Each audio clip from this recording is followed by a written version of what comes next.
நண்பர்களுக்கு வணக்கம். செம்மையான கவிதைங்க. நிஜமாவே இவன் இதே தயா சொல்லுவான் அப்படின்னு நினைக்காதீங்க. உண்மையிலேயே நல்லா இருக்கு. அதாவது நம்ம இருக்கும் போதும் என்னன்னு தெரியல, இறந்ததுக்கு பிறகும் எல்லாமே கேள்விக்குறிகள் தானே. எதுவுமே நம்ம தரப்புல இருந்து நம்ம எல்லாத்தையும் சொல்லிட முடியாதுல்ல.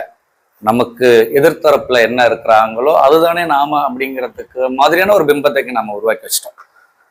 நீங்கள் இல்லாத நாள் எப்படி இருக்கும்? இது கவிதையின் தலைப்பு. நீங்கள் இல்லாத நாள் எப்படி இருக்கும்? உங்கள் வீட்டு கடிகாரம் அது பாட்டுக்கு நேரத்தை காட்டிக் கொண்டிருக்கும்.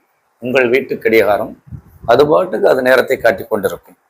சூரியனுக்கு நீங்கள் இல்லாததை யாரும் சொல்லியிருக்க மாட்டார்கள். அது பாட்டுக்கு அது விடிந்து கொண்டிருக்கும்.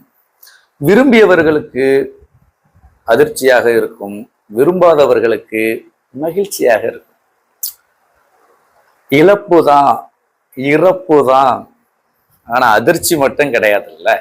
அப்ப நம்ம என்ன மாதிரியான சூழல்ல இருக்கிறோம், யார் கூட இருக்கிறோம், நாம எப்படி இருந்திருக்கிறோம், நாம எப்படி பார்த்திருக்கிறோம் அப்படிங்கிறது ரொம்ப முக்கியமா இந்த இடம் தான்.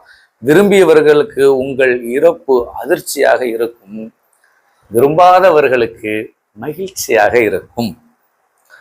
பல பேர் விடுமுறை கூட போட முடியாமல், இது ரொம்ப முக்கியங்க, பல பேர் விடுமுறை கூட போட முடியாமல் செத்ததுதான் செத்தான். ஞாயிற்றுக்கிழமைகளில் செத்திருக்க கூடாதா? மனிதன் இறந்ததுல வருத்தம் இல்லை, மனிதன் இறந்ததுல அதிர்ச்சி இல்லை, மனிதன் இறந்ததுல துக்கம் இல்லை. நீ செத்ததுதான் செத்த, ஞாயிற்றுக்கிழமை செத்திருக்க கூடாதாடா. நிஜமா அந்த அந்த அந்த அந்த பாதையில தான் இன்னைக்கு நம்ம பயணிக்கிறோங்க. சத்தியமா உண்மைங்க. நமக்கு வேலை இல்லாம இருந்திருக்கணும். ஒருவருடைய இறப்பு அப்படிங்கிறது நமக்கு இன்னைக்கு வேலை இல்லாம இருந்திருக்கணும். குறிப்பா ஞாயிற்றுக்கிழமையா கூட இருந்திருந்தா இன்னும் கொஞ்சம் வசதி தான். அழுகைக்கு மத்தியில் சில நமட்டு சிரிப்புகளும் வந்து உதிர்ந்து போகும். அவசர அவசரமாக வந்தவர்கள் கேட்டுக்கொண்டே இருப்பார்கள், எப்பொழுது எடுப்பீங்க? உங்கள் நிறை குறைகள் பக்கத்தில் இருப்பவர்களுக்கு கேட்காமல் இருக்க பறை ஒழித்து கொண்டே இருக்கும். அடுத்ததா சொல்றாரு, இதுவுமே ரொம்ப முக்கியம். எனக்கு எம்ஆர் ராதாவோட ரத்த கண்ணீர் படம் ஞாபகத்துக்கு வந்துச்சு. 2 கிலோமீட்டர்ஸ் செம்மையா சொல்லியிருப்பாரு எம்ஆர் ராதாவோட வாய்ஸ். 2 மணி நேரம் அம்மாவுடைய பிரதேசம், பிரேதம், அந்த உடல், இறந்த உடல், பூத உடல், பிரேதம். எம்ஆர் ராதா அப்பா நாங்களாம் ஃபேமிலியா பார்த்த படம். 2 கிலோமீட்டர் 2 கிலோமீட்டர்ஸ் அப்படிம்பாரு எம்ஆர் ராதா.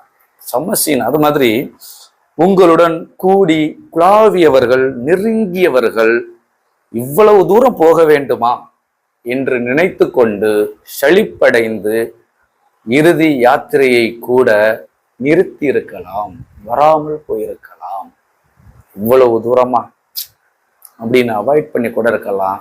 நம்ம கூடவே கூடி குழாவிய உறவுகள், யார் வந்தாலும் வராவிட்டாலும் குறித்த நேரத்தில் நீங்கள் மயானத்தை அடைந்திருப்பீர்கள்.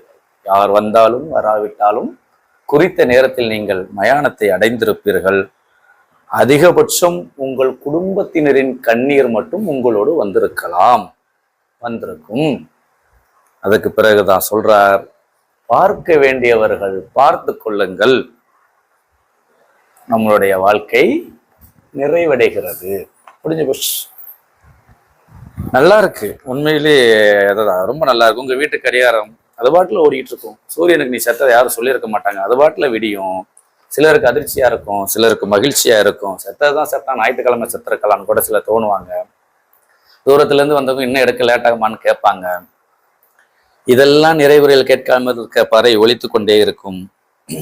அழுகைக்கு மத்தியில சில நமட்டு சிரிப்புகளும் இருக்கும். இவ்வளவு தூரம் நம்ம போகணுமா அப்படின்னு நம்மளுடைய இறுதி யாத்திரையை கூட நம்மளுடைய நெருங்கியவர்கள் தவிர்த்திருப்பார்கள். யார் வந்தாலும் வராமல் போனாலும் நம்மளுடைய பிரேதம் குறித்த நேரத்தில் மயானத்தை அடைந்திருக்கும். பார்ப்பவர்கள் பார்த்து கொள்ளுங்கள் என்று நம்மளுடைய நிறைவு வாழ்க்கை முடிந்திருக்கும். இதுக்கு இடையில தான் நாம எப்படி வாழணும், எப்படி வாழ போறோம், யாரு கூட சேர்ந்திருக்கிறோம், யாரெல்லாம் நமக்கு வேணும், நாம் எப்படி இந்த வாழ்க்கையை நகர்த்த போகிறோம், அப்படிங்கிறது ரொம்ப முக்கியம். பெருசாலாம் ஒன்றும் இல்லைங்க. நான் நிறையா தடவை சொல்லியிருக்கிற மாதிரி தான். இதில் வர்றாங்களா, வணக்கம், நல்லா இருக்கீங்களா, சாப்பிட்டீங்களா, குடும்பத்துல எல்லாம் நல்லா இருக்காங்களா, அவ்வளோதான். 2 நாளைக்கு முன்னாடி போட்ட வீடியோவில் மாதிரி தான். பெரிய உதவிகள் செஞ்சிட வேண்டாம். கையை கொடுத்து சரியா போயிடும், பார்த்துக்கலாம், விடு, அவ்வளவுதானே. வேற என்ன செய்ய போறோம், சொல்ல போறோம். ரொம்ப யதார்த்தமான கவிதை, நாமெல்லாம் யோசிக்க வேண்டிய கவிதை, கொஞ்சம் மாற வேண்டிய கவிதை. கவிஞர் பேர் தெரியவில்லை, உண்மையிலேயே மிகுந்த எனக்கு வருத்தம் அது. உண்மையிலேயே இந்த கவிதையை எழுதிய அந்த கவிஞருக்கு மிகப்பெரிய வாழ்த்துக்கள். நன்றி.